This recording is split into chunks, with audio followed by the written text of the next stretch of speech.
Is it coming or is it going? Ooh, I've got another starter classic for you. This is a 1952 Studebaker Champion. You don't know if it's coming or going because if you look at it from the rear, it looks like the front. If you look at it from the front, it looks like the rear. This is a really nice example, really fun, drives great. We just upgraded the carburetor and she's ready for a new home. If you guys want to find out full details, click on the link below. It's going to have underside shots, a full gallery, and options for you to be able to put it in your garage. Let's do it.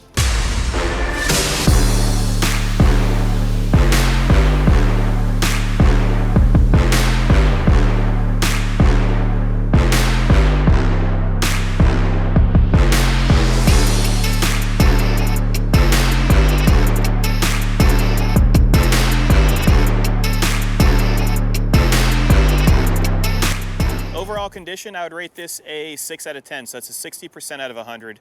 This is a driver quality classic, shows very well, runs down the road nicely. It's rolling on a set of white Firestone tires, and all of your bright work is very nice.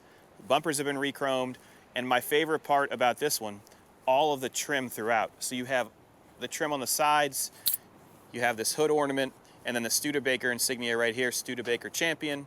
Bright work shows very well. The front fascia is beautiful. You have the Studebaker crest, as I just said. All of your bumperettes are very nice. Your headlights and taillights work as they should. And when you look down both sides, so look at the passenger side and the driver's side, it's even. A little bit of waviness in the paint. It has been repainted at some point. Underside shots are visible in the gallery, and you'll see that it is fairly original. When we purchased it, they said that it has 48,000 original miles, but we don't have any documentation, so we're gonna sell it as exempt, which is what you should do. I'm opening up the door. You're gonna see how nice the original interior is. Door cards are great. The glass is a dual pane glass and there is a crack in the glass. So when I put this up, you're gonna see that there is a spider crack that goes all the way down. The reason we point this out is because we want you guys to understand what you're looking at from the internet. We sell 95% of our vehicles sight unseen, and we have 100% positive feedback. We've sold over 2,800 classic cars like this, all the way up to very exotic vehicles. So our reputation is super important, and that's why we point out all these little imperfections. We give it that rating, and hopefully that lets you guys choose the right vehicle from our stable. Let's continue with the interior. I want you to look at how nice the door cards are. They didn't actually paint the lock, which is nice. Normally they just spray over that. Interior is very comfortable. I love the steering wheel. Small crack on the neck of the steering wheel. You do have a clock, and we'll go over the dash once we go for the test drive. Center section of the dash is very nice. Headliner does have some age to it. Closes nicely. All of your trim on the side is still intact and not missing. My favorite part would be when you get to this angle right here. It is like a spaceship. This is so modern for the 50s, how the glass is. It's a four-piece design with that bright work throughout. Very, very pretty. All of your Studebaker bright work is very nice with minor pitting. You have your taillights in the corners and then glass for the rear. Rear bumper is very nice. You do have a little chrome tip here. Let's open up the trunk. You're gonna swivel this, place the key in, and it's already unlocked. I should have checked that. Pops open easily, nothing rattling. You have a little mat here. You have the factory jack, and then you can see that water has intruded at some point just from rain or washing it, and you can see it on the corners. Wiring looks good. It's pretty. Come take a look up here too. Let's go down the passenger side. Passenger side is very nice, same as the driver's side. Paint condition is the same, 6 out of 10. Your hubcaps are very nice with the Studebaker logo in there. You do have fender skirts that are removable in case you need to change the tire. Opening up the passenger side door, very clean. There are minor stains in the upholstery, so you're gonna see that in the gallery. Emergency brake work, still has the factory radio. Glove box is very nice and it still illuminates. Let me start it up real quick and we'll take it for a test drive. Oh, I didn't show you the motor. I gotta show you the motor. Come on over. Hood opens up easily. You have a flat 6 in regards to the carburetor. Let me put this up. In regards to the carburetor, we just had to basically rebuild it and do a new accelerator pump.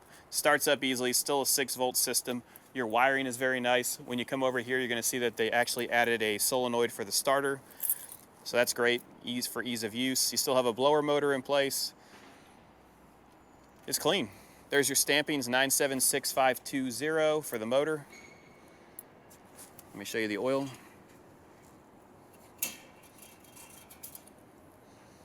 There you go. It's full. And then we'll start it up and show you that there's no blow-by.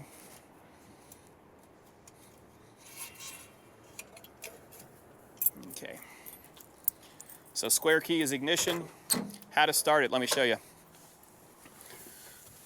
So you're gonna make sure your e-brake is on good. Clutch in, turn it, and then all you have to do is click a button and it starts right up. Charging system's working, our fuel gauge is working. Oil pressure's at 40 pounds. Let's make sure we're in neutral. It does have an overdrive switch, so we'll have to test it out when we drive it. I believe you push it in when you're driving. And if you Studebaker's guys know what we're supposed to do with that, please let me know so we don't damage the vehicle. Let's see if the radio turns on too. I'll turn the tubes on, see if it catches anything. Put it up high. Let it warm up while we're doing it. Engine is extremely smooth. It's like a sewing machine.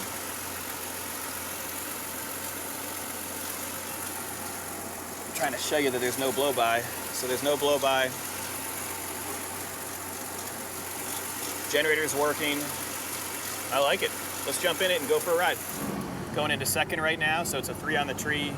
My gauges are operating as they should, so I see charging. I see oil pressure, which is 45 pounds. Fuel gauge is working, and our temperature is working as well. It's already at operating temperature. We're gonna test out the overdrive once we turn around on Marina Mile. Steering is precise. The brakes are even, actually. It feels good. I feel safe driving it down the road, which is very important. We love these types of cars because these are starter classics. So if someone wants to get into a 50s or 60s machine, we like to buy these, the ones that are able to be driven. They may have small imperfections, but in regards to drivability, they're very, very nice. Interior does show wear. The seats are very comfortable. There's no dead spot in the seats.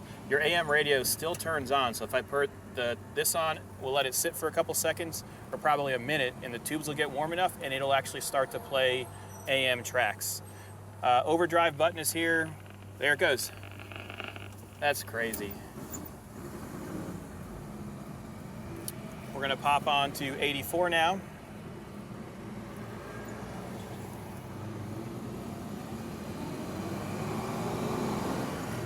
Going into second. No hesitation, we just had the carburetor completely rebuilt. Going into third right now. Visors are nice. This one is a little bit more loose than the other one. We're cruising at 40 miles per hour right now. Let's see if the overdrive will work. I'm gonna pull it. Or I think I push it. Let's see. I feel a little bit of a difference, not much. So if anybody knows how to work the overdrive, please let me know. Right now we're cruising at 50 miles per hour going down the road with no issues. We're in third gear. Our water temperature's good. Very comfortable inside. I'm cruising. If you guys have any questions about this ride, give us a call at 954-363-2261. Very nice driving example. If you guys are looking for a Packard, this is it. Horn works as well. This is neat. Going up a bridge right now, no issues with the flat six. We'll turn around, and I'm definitely not gonna be able to get you guys the typical accelerated shot because this is just so smooth. It's like a sewing machine. You don't even hear it running right now. I'm gonna see if I can get that overdrive to work by clicking it in. I'm not sure if the overdrive is clicking in, but it feels good. Also, if I'm doing it wrong, please let me know. We're gonna put the turn signal on and do our U-turn. We're gonna go over some bumps and then get you guys some beautiful artistic shots. Once again, if you guys have any questions, give us a call, 954-363-2261. This is neat to be able to drive this. Downshifting into second, just pull the clutch out, no issues.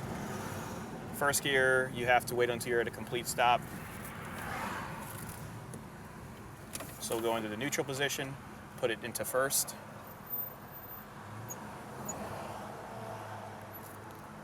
Your glass is nice for the side vents, but there is a crack on the glass on this side. No foul odors, doesn't smell funny. You do have a control here. And then you also have a control here. I think you could pull this out for lights, I'm not sure. There we go, lights work. I'm learning as I go. This is not something that we just have readily available to drive all the time. We're sitting right now at a dead stop. The temperature's not rising. Steering wheel has some minor imperfections, but overall, it's drivable. Driver quality, essentially.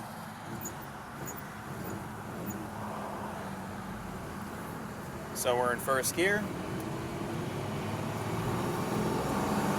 Very smooth.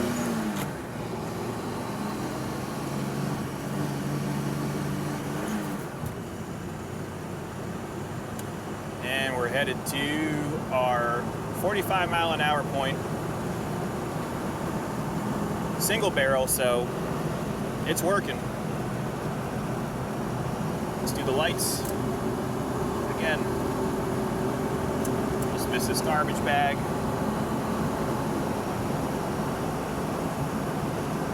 This is cool.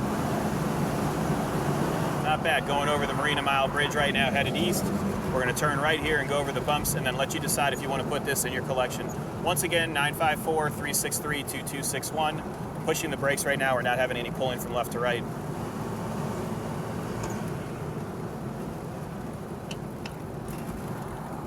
Downshifting it in a second. Ooh, here we go. So we're going to have 2 consecutive bumps and then a big dip, so you guys get to see how the suspension reacts. So here come the first set of bumps. No issues. Here's a big dip.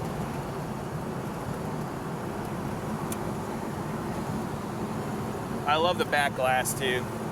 Once again, if you guys have any questions, give us a call, 954-363-2261. I'm out of here.